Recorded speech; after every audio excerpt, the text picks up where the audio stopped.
Kalau kita ngomongin filsafat itu kedengarannya kok kerasanya cheesy gitu ya. Lalu eh, kayaknya ilmu yang bisa digapai oleh orang-orang yang pintar, orang-orang yang bijak gitu ya. Lalu ketika pertama saya mendengar kata filsafat itu, ini sebenarnya ilmu apa sih? Kok ngebahasnya tuh banyak sekali gitu. Topik-topik yang dibahasnya tuh banyak sekali. Kayak filsafat ekonomi, filsafat ketuhanan, filsafat politik, dan filsafat moral, filsafat etika gitu. Dan ketika kita mau mempelajari filsafat, ketika saya mau mempelajari filsafat, saya pikir dari mana ini mulainya ya, gitu ya. Dan mungkin semua orang juga kayak gitu. Tetapi setelah saya menemukan stoikisme, dan stoikisme itu adalah filsafat yang bisa dibuktikan dan dipraktekkan oleh diri kita sendiri, ternyata filsafat itu asik gitu. Filsafat itu sangat menarik. Filsafat itu ilmu yang bikin saya ketagihan untuk mempelajarinya. Dan selamat datang di Memaknai Hidup ala Stoikisme.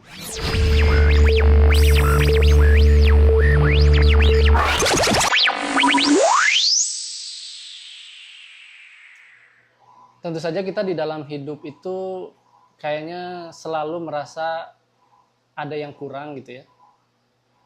Dan ketika kita bertanya kepada diri kita, ketika saya bertanya kepada diri saya, apa ya yang kurang gitu? Ada aja yang kurang gitu. Terus mungkin ada orang yang bilang, kurang bersyukur kali bro. Terus bersyukur ya.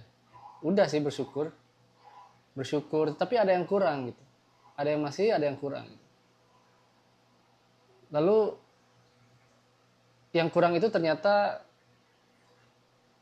adalah kemampuan kita untuk menghilangkan desire. Kenapa kita selalu merasa ada yang kurang? Karena kita tidak bisa menghilangkan yang namanya keinginan kita di dalam diri kita gitu. Karena itu adalah sebuah sifat dasar manusia yang memang selalu ada dan akan terreproduksi, akan terproduksi lagi, terproduksi ulang di dalam hidup kita gitu, di dalam diri kita. Dan saya tahu itu karena saya mempelajari stoikisme, bahwa di dalam diri kita itu adalah memiliki sifat, dan sifat itu tidak akan pernah hilang dari diri kita. Tidak akan pernah punah dari diri kita. Desire itu adalah sifat dasar manusia. Maka dari itu, mungkin meskipun kita sudah banyak bersyukur, lalu kita bersyukur lagi, maka bukan bersyukurnya itu yang sebenarnya bisa menghilangkan rasa kurang kita, tetapi kemampuan kita untuk mengendalikan desire gitu. Kemampuan saya untuk mengendalikan desire, untuk menginginkan sesuatu hal yang saya sendiri nggak tahu gitu. Kadang di dalam hidup itu juga kita nggak tahu apa yang kita inginkan sebenarnya. Mau makan, udah makan masih pengen makan ya kan. Mau minum misalkan udah minum masih pengen minum lagi, ada yang kurang gitu. Udah punya teman misalkan pengen punya teman lagi. Lalu sudah punya orang yang berkomitmen untuk saling mencintai dan dicintai, masih kurang juga gitu. Dan dalam stoikisme itu memahami bahwa stoik-stoik itu memahami bahwa desire itu, mengendalikan keinginan itu adalah hal yang paling penting di dalam hidup gitu ya. Bersyukur juga penting, tetapi kita harus tahu, kita harus bukan hanya oh makasih ya Tuhan sudah diberikan rejeki hari ini, sudah diberikan orang yang mencintai saya gitu. Tetapi ketika kita sudah bersyukur, di dalam diri kita masih menginginkan sesuatu, masih mencari sesuatu, maka rasa syukur itu juga akan kosong pada waktunya gitu. Dan itu yang sebenarnya dulu tidak saya pahami gitu, tentang adanya desire, adanya keinginan untuk memiliki hal yang lebih. Pasti dalam diri kita gitu, dalam diri kamu juga mungkin ada perasaan gitu ya. Udah dapat kerja, pengen kerjaan yang lebih baik, udah dapat duit, pengen duit yang lebih banyak, udah punya rumah, pengen benerin rumah, udah punya mobil, pengen mobilnya dimodif gitu ya. Nah, lalu bagaimana saran stoikisme gitu ya, yang saya praktekkan? Yang saya praktekkan pada saat saya mempelajari stoik adalah berhenti menginginkan.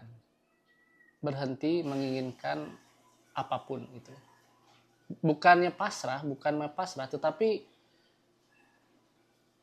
keinginan itu harus dikendalikan. Dan untuk mengendalikan sesuatu itu butuh latihan. Butuh latihan. Seperti kita ingin mengendalikan mobil, ya kita harus nyupir setiap hari. Nyupir mobilnya itu setiap hari, setiap saat. Gitu. Biar apa? Biar kita jago. Pembalap bisa jadi pembalap karena dia melatih kemampuannya untuk mengendalikan atau menyupir mobil. Lalu ketika pelari misalkan, dia lari, ya dia berlatih untuk mengendalikan motionnya dia gitu kan. Mengendalikan tubuhnya, mengendalikan emosinya. Dan filsafat bukan mereduksi. Bukan mereduksi, ini kata-kata yang saya dapatkan dari komunitas filsafat, salah satu komunitas filsafat. Bahwa stoikisme sekarang ini mereduksi makna dari filsafat itu sendiri gitu. Tapi sebenarnya bagi saya tidak sih. Bagi saya tidak. Jadi itu tadi, kita itu harus melatih untuk mengendalikan keinginan kita gitu. Melatih mengendalikan desire kita. Bagaimana saya melatihnya? Tentu saja saya melatihnya dengan cara-cara stoikisme. Cara-cara stoik-stoik yang terdahulu gitu. Saya tuh orang yang suka makan, dan saya orang yang tidak menyukai yang namanya buah-buahan, yang namanya sayur-sayuran, yang namanya pokoknya hijau-hijauan yang dalam tanda kutip makanan-makanan sehat gitu ya. Dan saya selalu menginginkan makan makanan yang asin, yang manis, yang over taste gitu ya. Lalu saya sukanya hamburger daging. Sampai sekarang pun saya suka. Tetapi karena pada saat itu saya menginginkan saya memaksa diri saya untuk mendapatkan makna hidup yang diajarkan oleh Stoik, yang dijanjikan oleh Stoik, yaitu kebahagiaan, yaitu ketenangan gitu ya. Maka mereka menyuruh untuk mengendalikan keinginan. Maka dari itu pada saat awal saya mempraktikkan stoikisme, selama 6 bulan itu saya menjadi vegetarian. Saya memakan makanan yang tidak ada unsur daging-dagingan gitu ya. Kecuali telur ya. Telur masuk ke menu vegetarian. Nah, di situ saya melawan keinginan saya. Saya berusaha mengendalikan keinginan saya untuk tidak memakan daging-dagingan. Susah dan saya selalu berpikir di dalam diri saya bahwa saya ingin menjadi stoik, itu aja. Saya ingin menjadi stoik, saya harus berlatih. Ketika saya ingin menjadi seorang stoik, maka saya harus berlatih untuk tidak menginginkan apa yang saya inginkan. untuk mengendalikan keinginan-keinginan di dalam pikiran saya. Apakah itu berhasil? Saya berhasil. 6 bulan saya straight makan makanan hijau, salad. Saya masih punya fotonya, kalau nggak salah ini fotonya. Lalu hasilnya apa? Hasilnya saya mempelajari bahwa menjadi vegetarian itu bisa membawa banyak benefit gitu ya. Selain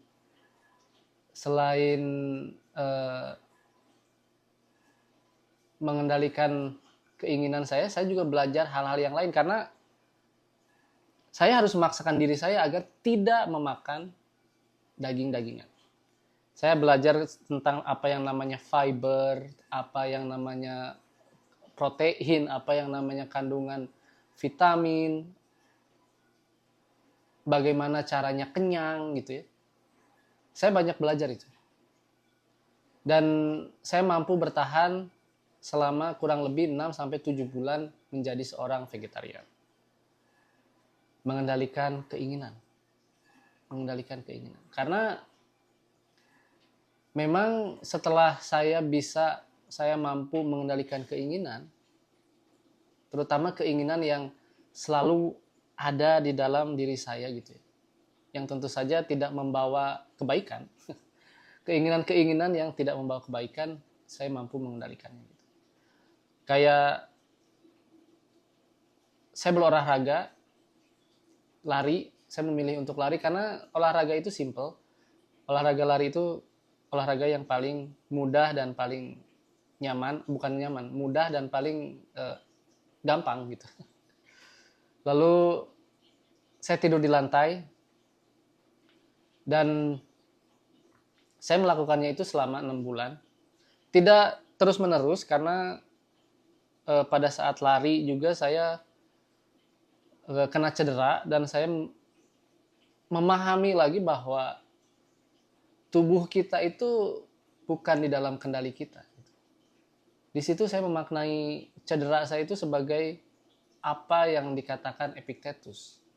Tubuh kita bukan berada di dalam kendali kita. Kita berolahraga dengan baik, kita melakukan hal-hal yang baik untuk tubuh kita, tetapi pada akhirnya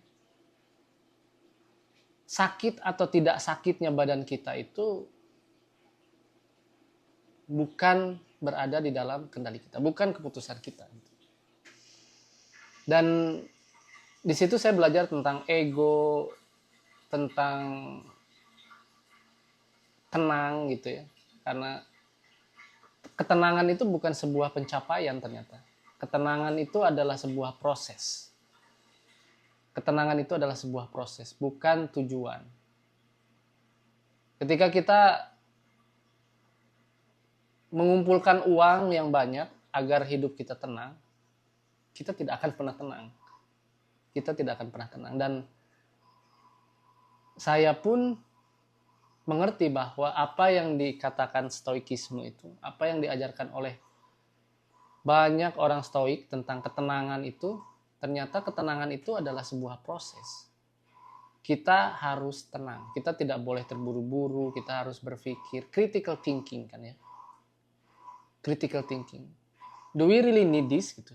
Do I really want these things? Do I really need these things gitu ya? Kita tuh harus bertanya kepada diri kita gitu. Critical thinking itu bukan memikirkan politik gitu ya, bukan memikirkan ekonomi, bukan memikirkan negara, bahkan bukan memikirkan Tuhan gitu. Critical thinking itu memikirkan apa yang baik untuk diri kita, apa yang baik untuk jiwa kita. Kata Epictetus begitu. Karena memang kata Epictetus itu sebenarnya filosofer itu ya berlaku atau bertindak sebagai dokter seharusnya. Dokter itu kan yang menyembuhkan penyakit di dalam badan kita ya. Dan filosofer itu adalah seorang dokter yang menyembuhkan jiwa kita. Jadi ketika saya membaca buku-buku stoikisme, bukan yang modern ya, buku-buku kayak Epictetus, kayak Seneca, kayak Marcus Aurelius, saya tuh merasa bahwa mereka itu berbicara kepada saya dan menerangkan kepada saya bahwa hidup ini harus begini. Nah, tapi awalnya itu adalah saya belajar dari buku-buku yang kontemporer gitu ya, buku-buku yang modern yang ditulis oleh stoik-stoik modern. Kayak tentunya di Indonesia kita tahu bahwa ada Henry Manampiring yang mengenalkan kita tentang stoikisme, mengenalkan saya tentang stoikisme juga. Lalu dalam bukunya Henry Manampiring dia menuliskan tentang Massimo Pigliucci, How to be Stoic, lalu William B. Irvin, How to Get a Good Life gitu ya. Lalu Ryan Holiday, semuanya itu adalah seorang stoik. Dan Henry Manampiring pun adalah seorang stoik gitu ya. Kalau ada orang yang bilang bahwa Henry Manampiring itu bukan seorang stoik, saya bilang no, dia seorang stoik. Karena seorang stoik adalah seorang yang menggunakan ajaran stoikisme untuk menyembuhkan dirinya sendiri gitu ya. Untuk menyembuhkan dirinya sendiri. More often than not gitu ya. Kita manusia tidak ada yang sempurna gitu. Bahkan Seneca tidak sempurna, Epictetus tidak sempurna dalam pemikirannya. Bahkan Marcus Aurelius tidak sempurna dalam pemikirannya gitu. Jadi itulah. Jadi desire untuk menginginkan itu harus kita kendalikan dan harus kita latih untuk mengendalikannya gitu. Bersyukur itu penting, tetapi lebih penting lagi untuk tidak menginginkan apa-apa.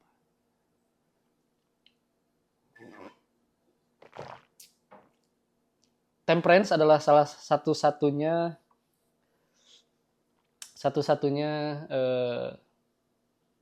keutamaan di dalam stoikisme yang saya tato, karena mengendalikan diri itu adalah sesuatu hal yang paling sulit untuk diri saya, dan mengendalikan keinginan itu adalah hal yang paling sulit bagi diri saya, dan makanya saya mentato temperance untuk mengingatkan saya bahwa kamu itu harus mengendalikan diri kamu gitu.